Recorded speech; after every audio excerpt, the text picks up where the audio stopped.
Tu pourrais pas me passer 800 €? Quoi? Quel genre de personne fait ça? Je ne sais pas, mais peut-être que ça se fait. J'ai rien dit. Première erreur. Je sais, j'aurais dû ouvrir ma bouche. Et elle me dit, on a pris KFC, mais comme je suppose que tu manges pas ça, on n'a rien pris pour toi. Bon, je vous laisse vous préparer. Bonjour. Aujourd'hui, je vais vous parler de ma pote qui était celle dont ma voisine kleptomane a volé la valise. Si vous voulez connaître l'histoire de la voisine kleptomane, je vous laisse regarder cette vidéo.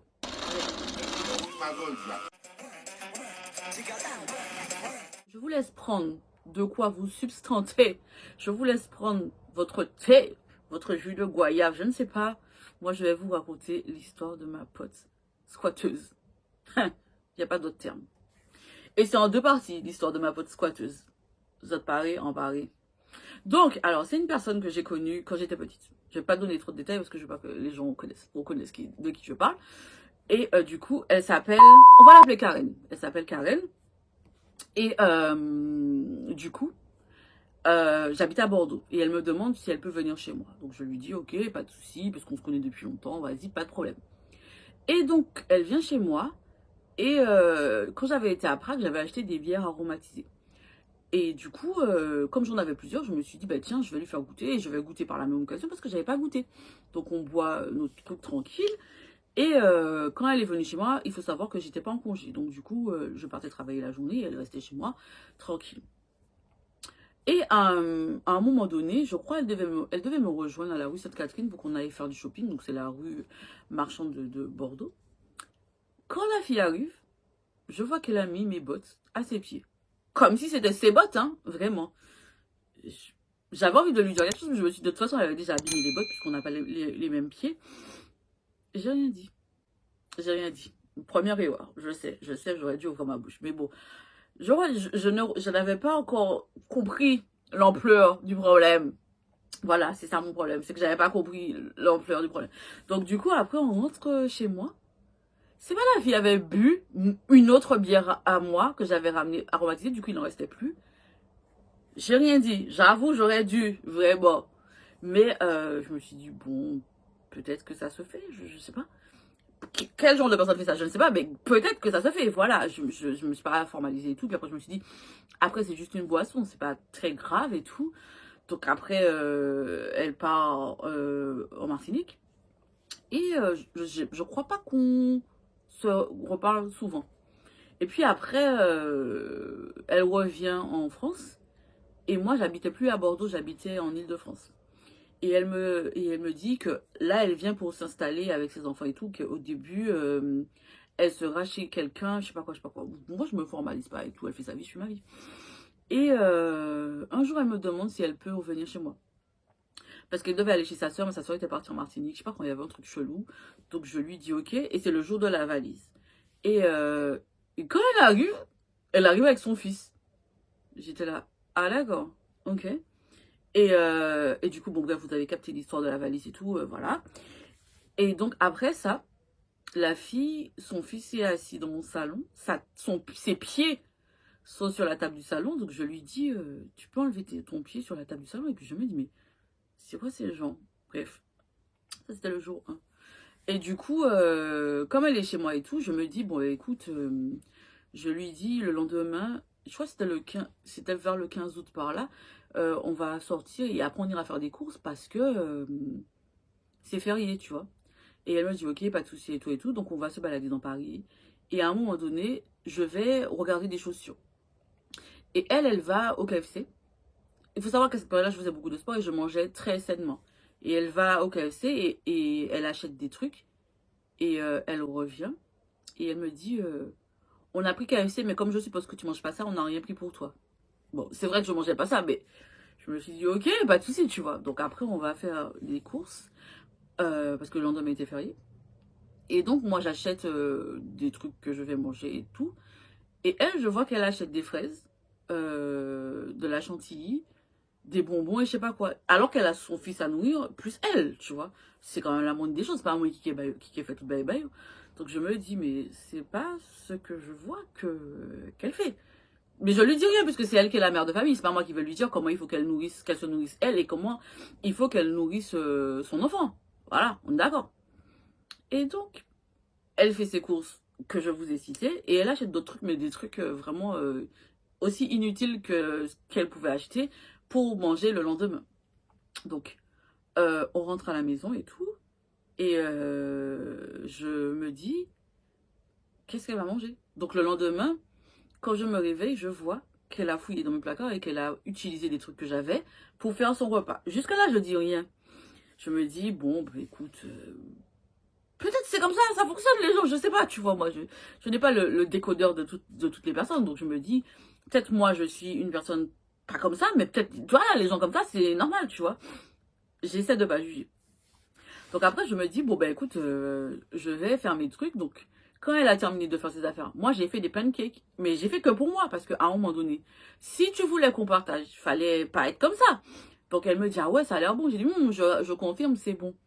Et après, je me suis dit que pour le soir, vu qu'elle avait pas fait de... Non, je crois que c'était le midi ou le... Non, parce qu'on a mangé le... Elle avait fait du porridge pour son fils. Et moi, j'ai fait mes pancakes quand j'ai fini de faire mon ménage et tout et tout. Et après, pour le soir, je me suis dit, je vais faire à manger.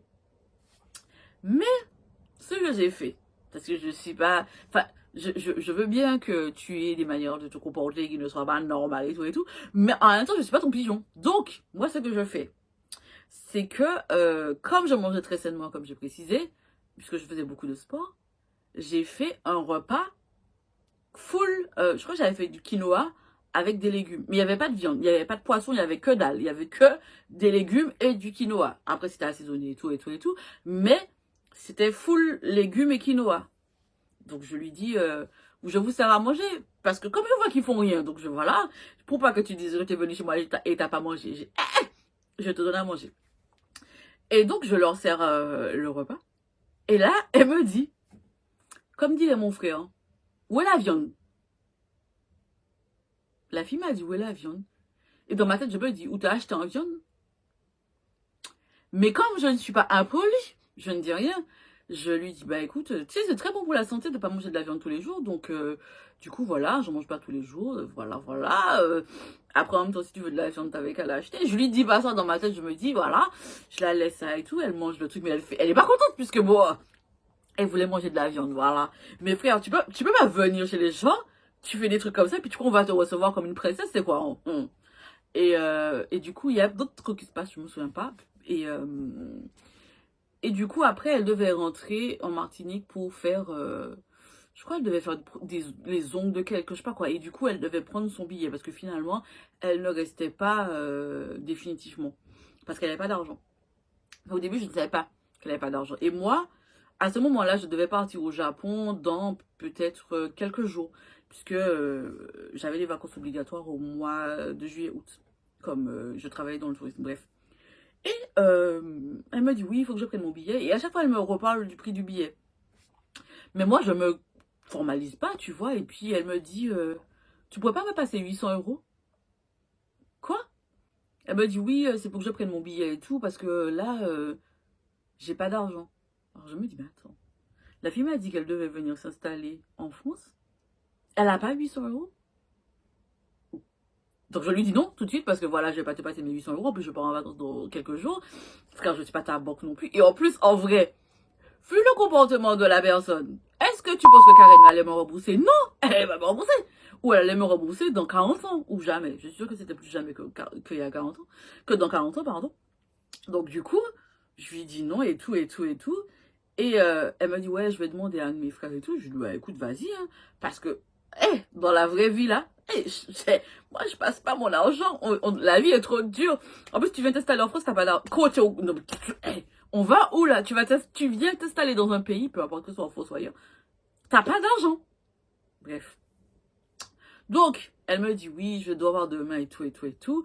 Et après, donc elle me dit qu'elle va partir. Et je sais pas ce que je faisais pendant qu'elle partait, mais en tout cas, je crois que j'étais pas là. J'ai juste récupéré la clé. Quand elle est partie, je vois que la fille a laissé des trucs comme ça qui traînaient chez moi, comme si c'était le petit poussé. Comme, genre, peut-être elle s'est dit qu'elle allait revenir et tout, mais sans m'informer. C'est genre, j'arrive, c'est la surprise, des trucs traînent, des chaussures, des sacs, des trucs, là. Et donc, elle part, et moi, je fais mes affaires. Et je me dis, bon, débarras, bien évidemment, parce qu'une personne comme ça, c'est pas un cadeau, on va pas se mentir. Et ce qui se passe, c'est que Normalement, la plupart des vols pour aller aux Antilles, c'est au départ d'Orly. Et elle partait de Charles de Gaulle. Et moi, je suis plus proche de Charles de Gaulle que d'Orly à ce moment-là. Donc, elle me dit, oh, si j'avais su, je serais restée chez toi parce que mon vol est de Charles de Gaulle.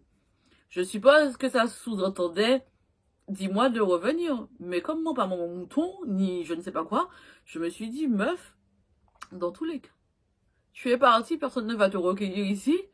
Ciao. Alors, non pas à la revoir, ciao, pas viré. Et du coup, quand elle me dit ça, je lui dis, ah ouais, c'est dommage si t'avais su, parce que frère, je vais pas te dire de revenir. Et du coup, ça s'est passé, je dirais en 2018, par là, 2017-2018. Nous sommes en 2025, je n'ai plus jamais eu de nouvelles de cette personne. Pour vous dire à quel point nous étions amis, voilà.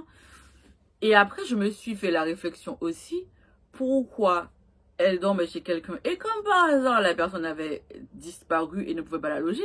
Mais c'était très certainement parce qu'elle était problématique en fait. Et moi, comme je l'ai connue quand nous étions enfants, je ne connaissais pas. C'était parti de sa personnalité ou de cette personne et tout et tout. Et en fait, moi, je ne veux pas ce genre de personne dans ma vie parce que ça, c'est des problèmes en fait. Et puis en plus, je pars en vacances, tu me dis, est-ce que tu peux me passer 800 €? Non, mais ça va pas. Ça va pas. Bref.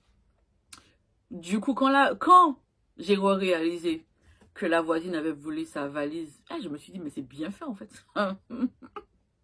Bon, évidemment, on l'a récupéré comme je vous l'ai dit, mais en fait, c'était bien fait. Parce que c'était une personne problématique, en fait. Bref. Bon, je ne sais pas si vous avez déjà connu des personnes aussi à l'aise dans leur vie, dans vos vies. Je vous laisse me laisser des commentaires pour me raconter. Et dites-moi ce que ça évoque chez vous. Et comment vous auriez réagi à ma place. C'est surtout ça. Comment auriez-vous réagi à ma place? Parce que je sais, enfin je me doute que j'aurais dû être plus énervée et que j'aurais dû réagir avant. Parce que j'imagine que si j'avais réagi avant des Bordeaux, ces débordements-là n'auraient peut-être pas existé.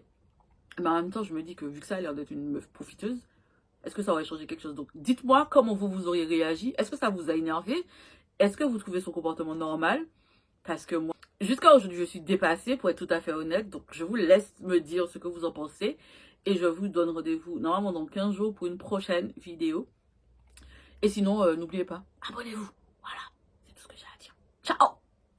Bon, après, si tu vas avoir ces temps de malheur, ça te regarde. Mais sinon, abonne-toi, en fait. Objectif, 1000 abonnés. C'est tout. En 6 mois. Ça, c'est mon objectif. En vrai, j'ai pas d'objectif. Mais abonne-toi. Vas-y, c'est bon.